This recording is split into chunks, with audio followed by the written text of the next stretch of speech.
Olá pessoal, vamos falar um pouquinho sobre liderança, né? Liderança que é um tema que já é muito abordado, vocês já devem ter trabalhado esse tema em algum lugar, seja na escola, seja no trabalho de vocês, seja no curso de vocês. Então é um tema que já é meio que manjado, mas sempre tem algo novo a se falar sobre esse tema. Tá? A gente vai falar um pouco de alguns conceitos, alguns tipos de liderança, qual que é a importância da liderança dentro das entidades, dentro das empresas e etc. E vai ser fazer esse bate-bola um pouco sobre o tema. Tá? Você vai pesquisar, né, dentro na internet mesmo sobre o que é liderança, vocês vão encontrar diversos tipos de autores e que vão falar sobre o tema, diversos tipos de livro que vão tratar aspectos de liderança. Vou citar alguns aqui que eu particularmente gosto, que é O Monge e o Executivo. Né? Eu acho que é um livro que eu acho que quase todo mundo que estudou administração em algum momento se deparou com esse livro. Tem Sun Tzu, A Arte da Guerra, que fala de várias coisas relacionadas também à liderança, tá? E a gente vai conversar um pouco sobre isso. Vou citar algumas coisas desses dois livros agora, mas a gente sabe que existe muita coisa, tá? Uma dos pontos que eu acredito que é importante quando se fala da questão da liderança, e uma das possíveis definições que vocês vão encontrar, é que a liderança ela faz com que alguma pessoa, ó, ultragás passando e atrapalhando o nosso vídeo. Pera aí, já vem. Pronto, o caminhão do gás passou. Então, uma das definições que eu gosto muito é que fala que a liderança ela é a habilidade, preste atenção nessa palavra, de fazer com que alguém faça de boa vontade aquilo que você pede, né? E você vai encontrar uma série de comparações dessa questão, né? Então, antes de falar de liderança, a gente vai falar um pouco da relação entre autoridade e poder, né? Para falar de liderança, a gente tem que entender esses dois conceitos. Então, vamos começar falando sobre poder, né?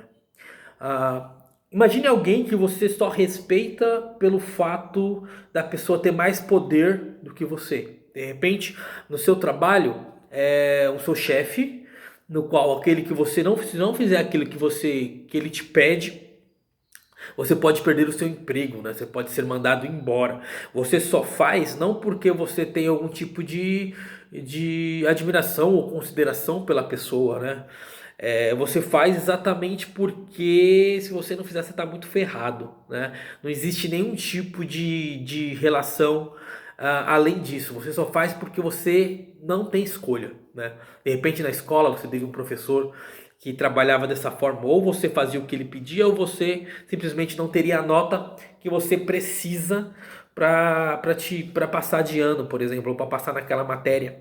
Na escola, aquele garoto, aquela garota que fazia o que o colega pedia, porque se ele não fizesse, ele podia apanhar ali, então ele fazia por medo, sabe? Então o poder ele inspira talvez um pouco de medo, um pouco ó, vou fazer porque senão eu corro um risco de alguma forma. Você não faz de boa vontade, você faz porque você é obrigado, né? Ou você faz ou você faz. É aquela famosa frase: manda quem pode, obedece quem tem juízo, né? É mais ou menos para esse lado que o poder ele vai correr, né? Algumas pessoas exercem em suas lideranças poder, apenas poder, e você respeita aquela pessoa pelo medo, né? E não pela confiança, não por uma admiração, um respeito que você tem diferenciado por aquela pessoa. Agora, a autoridade ela é diferente. Ela faz com que você faça, as pessoas façam as coisas de boa vontade, sabe? A pessoa vê no líder um tipo de espelho, posso assim dizer. Olha, essa pessoa chegou onde chegou e é humilde com todo mundo. A pessoa cumprimenta todo mundo dentro da empresa, né? Te escuta, te ouve. E querendo ou não, você faz por ela, não para ela. Pô, de repente você teve um momento da sua vida profissional que você teve que sair mais cedo E a pessoa falou, não, vai lá, pode ir, resolve, depois a gente vê isso aí. Aí teve um momento que ela precisou que você ficasse até mais tarde. Ela, putz, ó, teve aquela vez que eu tive que sair mais cedo e foi autorizado para mim sair mais cedo, né? Pô, agora eu vou também fazer por ele, porque aí se torna uma troca interessante. Então a pessoa vai utilizar a autoridade, é diferente. Você faz a, a pessoa vai fazer de bom senso, de boa vontade, e não apenas porque tem medo de você, mas porque te respeita de alguma forma. Então isso é muito importante a gente entender esses dois conceitos. Outra coisa importante, quando a gente vai falar da questão da liderança, a gente pode falar também da questão da motivação, né? Porque muitas pessoas falam, ó, o líder ele vai motivar a pessoa a fazer algo. Sim, ele vai dar, na verdade, só que é uma coisa que um professor meu uma vez disse e eu sempre guardei, falava, ninguém motiva ninguém, né? O que eu posso fazer enquanto líder é te dar algumas alternativas para que você se sinta motivado e você faça o trabalho, né? Porque a motivação ela é muito pessoal. O que é isso? Pode ser o que me motive a trabalhar, a fazer o meu trabalho que eu faço, seja diferente do motivo que te leva a fazer este mesmo trabalho. Alguns, por exemplo, trabalham pelo fator salário. Fala, André, salário é importante. Sim, salário é importante. É com ele que a gente paga nossas dívidas, é com ele que a gente faz as nossas coisas, faz os nossos passeios, nosso lazer. Então, o salário ele é importante, sim, ele é importante. No meu TCC quando eu fiz a DM, eu falei um pouco sobre capital humano e uma das pesquisas que nós fizemos foi exatamente sobre o que mais importava, né? E uma coisa interessante que saiu dessa pesquisa é que o fator clima organizacional pesou muito mais do que o fator salário. Então a gente teve muito mais, se posso falar, o clima é mais importante que o salário, porque o salário ele é importante sim, ele não vai deixar de ser importante, mas se você trabalha num lugar onde você levanta de manhã já pensando na hora de ir embora, alguma coisa está errada. Você pode ganhar super bem, mas você vai viver estressado. Então, às vezes, o que te motiva é o salário, mas talvez o que te motiva é uma equipe legal, uma equipe bacana de trabalhar. Você geralmente de manhã você sabe que você está meio mal, mas chega lá, você vai encontrar as pessoas, você vai trocar e vai ser um dia bom para você. Vai ser um dia diferente. Para algumas outras pessoas, são os benefícios que a empresa dá. Né? Para algumas outras pessoas, é outra coisa completamente diferente. Então, a motivação pode ser que mude de pessoa para pessoa. Agora, imagina você um líder de uma equipe. Essa equipe tem 20 pessoas. E você vai ter que criar meios de motivar as 20 pessoas, sendo que cada uma tem uma particularidade. Né? Então a motivação ela é pessoal. Eu posso te dar caminhos, posso te possibilitar situações onde você se motive, né? Mas eu não posso, porque eu posso fazer o treinamento mais legal do mundo, super bacana, com coisas, pirocópteros e etc. Se você não quiser, não rola. Simplesmente você vai falar, que bosta que esse instrutor tá falando aí, né? Que bosta que ele tá fazendo, então não tá legal. Porque depende muita coisa, vai depender de você também. Então, o líder ele vai vir com as propostas, as possibilidades, e isso talvez, isso aqui é legal, vou fazer. Talvez seja o que te motive, né? Então, qual que é o motivo para a sua ação, né? O que motiva você todos os dias levantar da sua cama de manhã, se preparar, se arrumar para ir até o trabalho para desenvolver a sua tarefa? Você pode falar para mim, André, só o salário, pode ser, mas pode ser que seja muitas outras coisas, plano de carreira, crescimento de futuro e outras coisas mais que você deseja, almeja e você quer alcançar, e é o que te motiva a levantar todos os dias da cama, às vezes para mudar a minha realidade, às vezes para mudar o meu dia a dia. Então é muito importante pensar nessa questão da motivação, tá? O que motiva a sua ação? E o líder, ele vai pensar em possibilidades. Então, como ele tem 20 pessoas na equipe, ele vai pensar em várias possibilidades para fazer com que as pessoas entendam o processo e se motivem, tá? Ah, vamos a mais um ponto importante, tá? Os tipos de liderança. Você vai encontrar vários tipos de liderança. E acredite, todas elas são importantes.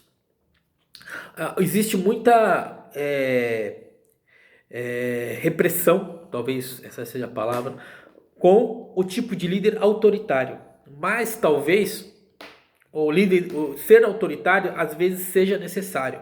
Lembre-se de uma coisa: ser autoritário é diferente de ser carrasco. Ser autoritário é diferente de ser cruel. São duas coisas completamente diferentes. Tem gente que é cruel, tem gente que utiliza realmente do poder para, sei lá, subjugar outra pessoa, se fazer outra pessoa inferior, tá?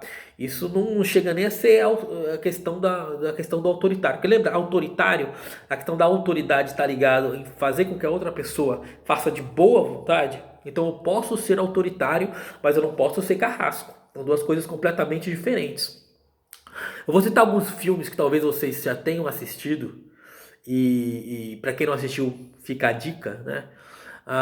Coach Carter, né, o treinador Carter, ele fala sobre um time de basquete, professor ali que ajuda, etc. Que tipo de liderança aquele professor exerce? Ele é democrático? Em certos momentos, talvez sim. Mas na maioria do tempo ele é autoritário. Ah, é, Duelo de Titãs, lá do rugby, né? É um filme muito bom. Ele fala sobre o que também? Que tipo de liderança o técnico ele tem sobre os seus liderados ali? Ele é democrático? Ele é amigável no início ali? Não, você vê que ele é autoritário. Mas esse autoritário dele é por um motivo específico, né? Ele tem um porquê ser autoritário, né? Então você pode ser autoritário, você pode ter um pulso firme, mas você não pode ser carrasco e cruel. Entendam esse processo. Então, talvez em alguns momentos você vai ter que ser autoritário exatamente para que a pessoa entenda o processo. Por quê? Você tem um líder democrático. Democrático é aquele que participa, né? O nome já diz, democracia, escuta todo mundo, escuta as opiniões, está envolvido dentro das tomadas de decisão, né? Ele pega e fala, ó, não, nós vamos fazer as coisas, nós conseguimos. Se você perde, nós perdemos. Tem alguns tipos de líder aí que é quando acerta fala, ó, nós conseguimos. Mas quando dá merda, fala, ó, foram eles, eu falei para fazer de outro jeito, eles não fizeram, então a culpa é da equipe. Então, o democrático tá junto, né? Mas às vezes o democrático, a pessoa que é mais democrático, tá mais ali participativo, às vezes a equipe perde o respeito porque não sabe entender o processo. Confundem a liberdade com outras coisas. E o que acontece? E a pessoa perde a rédea. E o que acontece com a pessoa para poder ser um pouco mais. Vai ter que ser autoritário em algum momento. Para que as pessoas entendam. Gente, ó, eu sou legal, eu sou bacana, eu sou divertido de dar risada. Porém, isso aqui é importante. Entendam esse processo. Porque senão vocês vão se perder. Então, saber equilibrar isso é importante. Todo mundo gosta de trabalhar com um líder democrático e participativo, né, que está ali desenvolvendo junto com vocês. Mas talvez em algum momento você tenha que também ser autoritário. Entenda o processo. Você também tem um líder indeciso, que não sabe muito bem o que está acontecendo, né? O indeciso talvez seja um dos mais complicados, né, de trabalhar, porque ele trabalha com aquela coisa do deixa como está para ver como fica, sabe? E não passa às vezes você precisa de um norte, você precisa de um líder um pouco mais incisivo para falar, ó, gente, a gente tem que ir por aqui, ó, o caminho é esse, para mostrar o caminho mesmo. E quando você vê que o líder é mais perdido que você fala, putz, mano, e agora? Talvez vocês já tenham se deparado na vida de vocês com pessoas assim, que era para estar à frente e não sabia o que fazer. Existe um documentário no YouTube chamado Sun Tzu, A Arte da Guerra, que é o comparativo do livro do Sun Tzu com Guerra do Vietnã, Guerra Mundial e Guerra Civil Americana. É bem interessante. Tem no YouTube, vocês acham. Tem um determinado momento que tem dois exércitos se enfrentando, né? Um exército que está acima e outro exército que está abaixo. O que está encurralado chega no líder e fala, líder, senhor, nós devemos atacar? O cara fica quieto. Senhor, nós devemos atacar? E o cara não sabe o que fazer. Senhor, nós vamos atacar. E quando eles atacam, morre quase todo mundo. Sun Tzu ele vai dizer o seguinte na Arte da Guerra. Quando o líder dá uma ordem e ela é clara, se der alguma coisa errada, a culpa não é do líder, mas dos seus liderados. Porém, se ele dá uma ordem e essa ordem não é clara, se der uma coisa errada, a culpa não é dos liderados, mas do líder. E neste momento específico da guerra, a culpa foi do líder. Porque o pessoal esperava algum tipo de ação dele, e a ação dele foi não saber o que fazer no momento crucial. E esse momento crucial custou vidas. Na empresa pode custar um projeto, numa empresa pode custar o seu emprego. Então entendam isso também. E você tem um líder liberal, por exemplo. O líder liberal, ele, como o nome já diz, ele é mais livre, as pessoas trabalharem, né? Meio que não interfere muito no processo do dia, né? Mas assim como o líder indeciso, às vezes pode parecer, pode trazer aquela coisa de será que esse cara sabe o que está fazendo mesmo? Uma coisa importante, galera, todos os tipos de liderança são, em algum momento, podem ser utilizados. Em algum momento, talvez você precise ser mais autoritário. Em algum momento você pode ser participativo e estar junto, mas talvez em algum momento você tem que ser um pouco mais liberal e deixar a equipe trabalhar por si mesmo. E para fechar essa coisa de liderança, tem aquela coisa que muitos de vocês talvez conheçam, né? Que é a comparação do chefe versus líder. Eu vou deixar aí a imagem para vocês aí no complemento da atividade, só para a gente fechar e para a gente fazer essa comparação mesmo, né? Pô, chefe e líder. Em algum momento talvez vocês já tenham falado sobre, tenham já conversado sobre. Então a imagem que eu mando para vocês aí fala que o chefe manda, o líder orienta. O chefe ameaça, o líder incentiva. O chefe diz vai lá, o líder diz vamos lá, né? O chefe é autoritário, mas ele utiliza o poder, né? E o líder é companheiro, utiliza a autoridade, que é completamente diferente. O chefe diz eu, o líder diz nós. O chefe às vezes atrapalha e o líder ajuda. O chefe ele aponta os culpados. O líder assume as responsabilidades. O chefe faz mistério. O líder partilha conhecimento. O chefe fiscaliza. O líder acompanha. O chefe desmoraliza e o líder confia. O chefe promete e não cumpre e se justifica, e o líder só promete aquilo que ele sabe que pode cumprir. Então entendam o processo, gente. Liderança vai estar na vida de vocês sempre. Em algum momento vocês vão se deparar com isso. Saibam o momento de utilizar cada uma das coisas. E outra coisa importante, antes de finalizar, nem sempre o líder vai ser o chefe. Às vezes o líder nem está na chefia, está junto com a equipe ali, e o chefe entende isso, e é essa pessoa que ele chama quando ele precisa aí trocar uma ideia. Espero que tenha ajudado aí no treinamento de vocês, referente à liderança. Existem outras coisas que podemos falar, mas falaremos durante o dia. Grande abraço, e é isso aí, galera.